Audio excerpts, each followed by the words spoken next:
Claire, thanks so much for talking with us today. Anytime, Prue. So tell me about the work that you do for Legal Aid. I've worked for Legal Aid for coming up to 10 years now in September. I've had all my 3 children during that time. And I think what gets me up and going in the mornings is that sense of I've got a real passion for my job. It's certainly about working with people who've had it less tough, who've really been dealt a hard deal in life. It's about working with people who've, through often no fault of their own, they've had various issues in their lives. And I think, I've get a lot out of getting up and going to work. So 3 kids, husband, mortgage, and you've chosen Legal Aid over commercial, where you could obviously make a lot of money. Tell me about that decision. Now that decision is really important to me, and it's one I would make over and over. It's not a question for me about one or the other. I go to work because it satisfies my desire to work in human rights. I did my law degree out of a sense of social justice, and I get that every day at work in terms of the people that we deal with. These are people who've been trodden on in various areas, and these are people who it's about respecting their rights and about building up their community and the sense of who they are. So it can be fairly gut-wrenching work. How do you manage that for your day job, then get home and manage 3 children?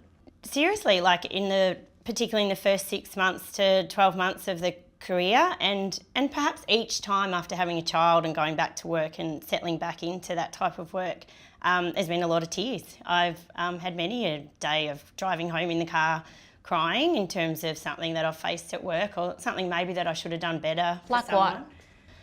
Oh, a young single mum with small children who's got repeat shop thefts, and she's gone to jail and maybe facing Christmas away from the family. And it's that kind of thing. I'm lucky enough I can drive home to my family, my warm house, but she certainly wouldn't be. What surprised you most about having a baby as a working mother?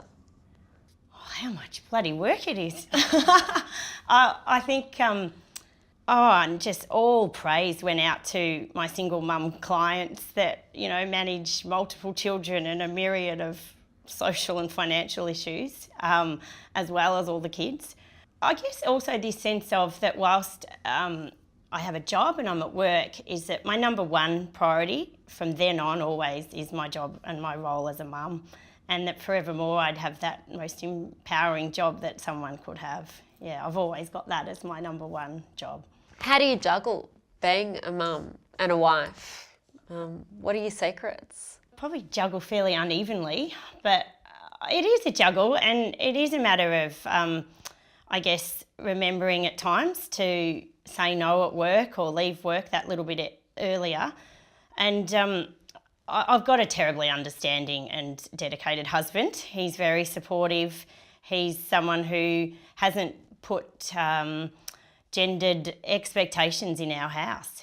He's been really careful he doesn't put pressure in terms of who's on the domestic chores. He's someone who's always respected that it's about both of us doing what we can. He's a better cook, a better cleaner, a better washer than I am.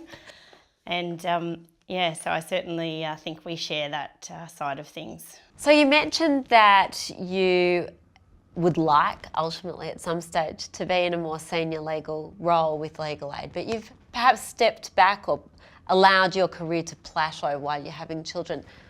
Tell me a bit more about that decision.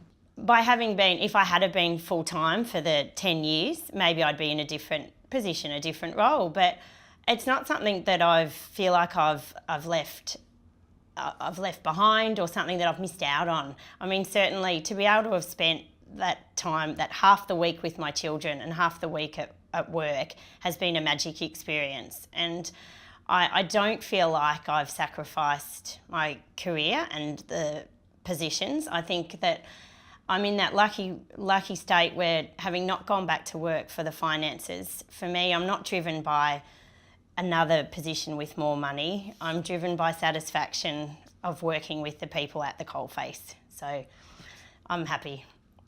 If you could have it all, what would that mean for you? Does it look like? In terms of a career and a fulfilling place to go and fulfil my desire to work within human rights, I've got that in terms of the workplace. A little less crime, maybe, might be a bit calmer. A little less of the drug ice and domestic violence wouldn't go astray. That would certainly keep my days calmer at court. In terms of on the family front, I've got terrific family supports, but not so much in Melbourne. They're up northeast. Both of Brad and my parents live in northern Victoria, and so they do travel. Works out to be once a month for both of them to do a pick-up for me and mind the younger two the following day. But yeah, I think in terms of having it all, I don't claim to be someone that's got everything, and certainly we don't.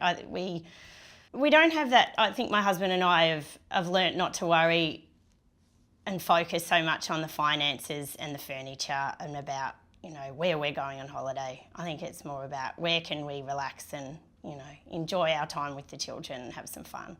Thanks for your time today.